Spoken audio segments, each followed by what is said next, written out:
Abubakar looks at the gold in his hands. It's a child's hands, grey with dust, but he hasn't been a child in the last 2 years.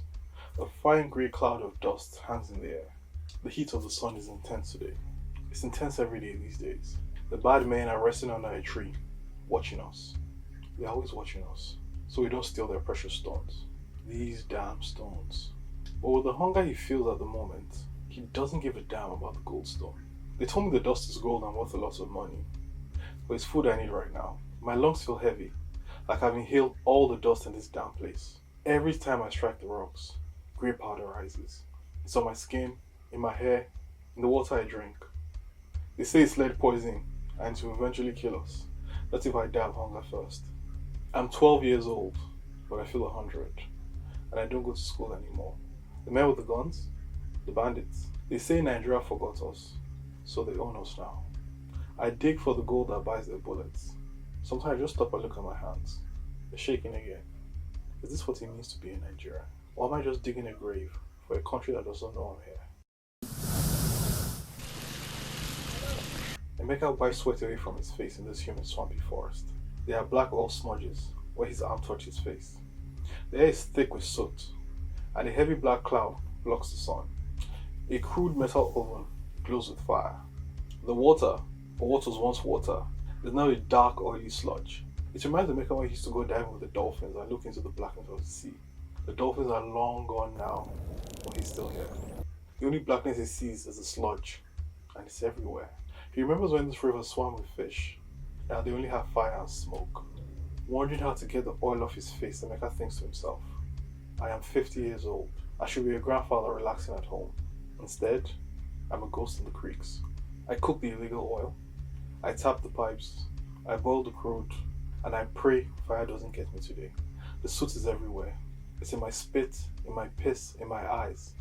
It's on the walls of my house. It's a sacrifice we pay because the government didn't bring us jobs. He stops for a moment. Everywhere is too quiet. The smoke is so thick he can't see 30 meters ahead. Have the soldiers come again? Damn. I am bleeding my own land to stay alive. Is this what it means to be a Nigerian? The giant of Africa. This is a Nigerian experience for a lot of people, and it is because Nigeria is an empire.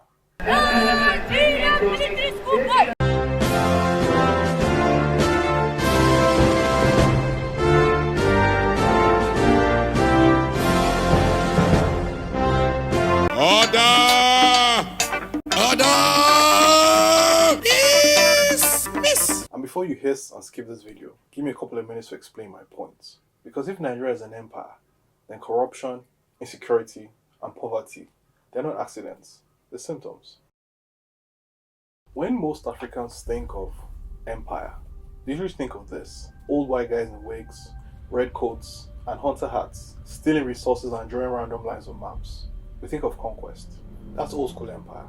Modern empires don't always conquer land. They control networks, money, culture, labor, resources, influence. By that definition, Nigeria isn't a failed state. Nigeria is an empire that hasn't figured itself out yet. An empire still in the closet. And today, I want to show you how empires are actually built, why they usually collapse, why Nigeria's version isn't working, and what a functional Nigerian empire could look like. Hi, I'm Ademo Edu. I research uncomfortable ideas, connect dots people avoid, and share the finished off with you, whether you like it or not. From Rome to Britain to the Great Benin Empire, every empire runs on the same DNA. Three things: the center, the periphery, extraction. The center is the brain. It makes decisions, it controls power, and the periphery, that's the muscle. It provides value: food, oil, minerals, labor, soldiers. And extraction, that's the deal, the so-called social contract. Rome took grain from Egypt, Britain took cotton from India, and oil from Africa and West Asia. The unspoken contract was simple.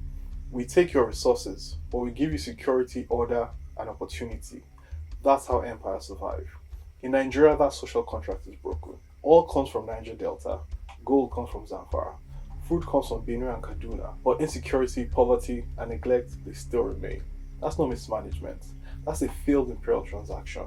And when that transaction fails, empires struggle. So why do empires fail?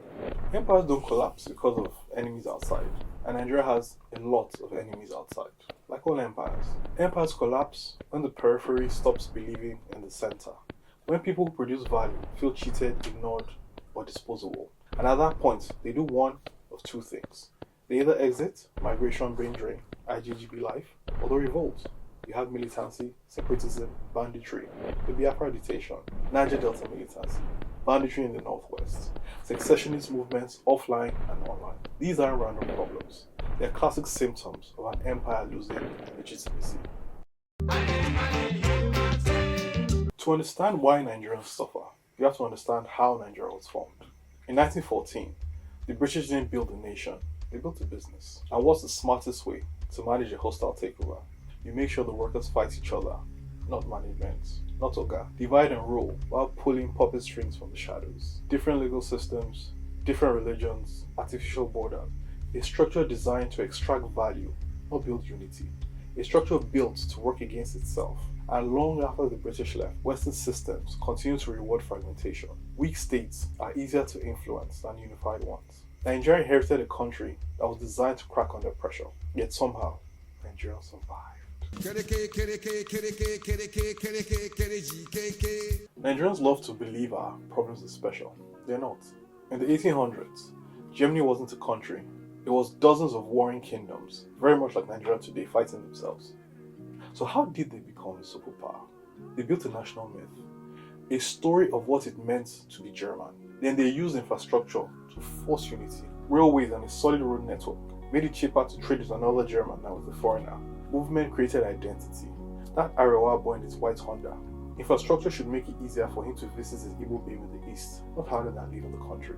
Germany bound their economic fate together. Nigeria still hasn't. Have you tried bringing in food from Kaduna or Benin to Lagos? What did they use your eye to see? Nigeria has land, Nigeria has people, Nigeria has resources. What it never installed was the nation-building software. Colonial railways were built to extract resources, not connect Nigerians. Colonial schools were designed to create workers, not citizens. And after the Civil War, no victor, no vanquish was declared, but unity was never engineered. They proved to some they were the victors and showed you who the vanquished was. That was the moment to build a national myth. It was missed. Today, we're running a 21st century empire on an operating system written by a 19th century landlord who benefits when we fight ourselves. Until Nigeria builds its own national myth, until it uses infrastructure to force unity, until it sheds the shadow puppet masters, it will always be an empire at war with itself. Who be Tisha? Who be government Tisha? So what do we do? How do we make this empire strong? How do we fix this royal mess we've been given? 3 moves. Number 1, cultural function. Nigeria can fail. But an empire needs a story people want to belong to. America had the American dream, and Nigeria has the Niger spirit. But it's undefined and underfunded. Government shouldn't control culture. It should enable it. Fund the arts, export the story. Turn Lagos, Enugu, Kaduna, Calabar into cultural capitals of Africa. Culture creates loyalty before politics ever can. And the IJGBs, stop treating the diaspora like dollar ATMs.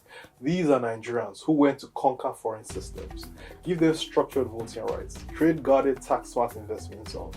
Channel money into factories, not just rice, rents, weddings, and funerals. Nigeria is not a cemetery. Most of them want to return home. There's just nothing solid to return to. And finally, fix the trust deficit. Rome didn't fall because of the barbarians invading. It fell because people stopped trusting the Roman elites. People have stopped trusting the Nigerian elites. Nigeria becomes a real empire when a child in Ebonyi or Zamfara believes that Abuja is actually working on his side. Trust is rebuilt through justice, consistency, and consequences. Without trust, no country survives, let alone an empire. Human rights, not my property. So what is the vision? Pax Nigeriana, or Nigerian Peace in Latin, is a vision of Nigeria as Africa's stabilizing force. A confident state, exporting order, culture, and leadership. Nigeria doesn't need to conquer land to be an empire, it's already conquered the world through culture, talent, and influence. It just hasn't cashed the check yet. So I'll ask you, what does a strong Nigerian empire look like to you? And if this video made you feel uncomfortable, I hope it did. We need to start asking ourselves these questions. And please like, subscribe, and tell me what other topic you think we should tackle next. Till next time, it's the cultural handshake.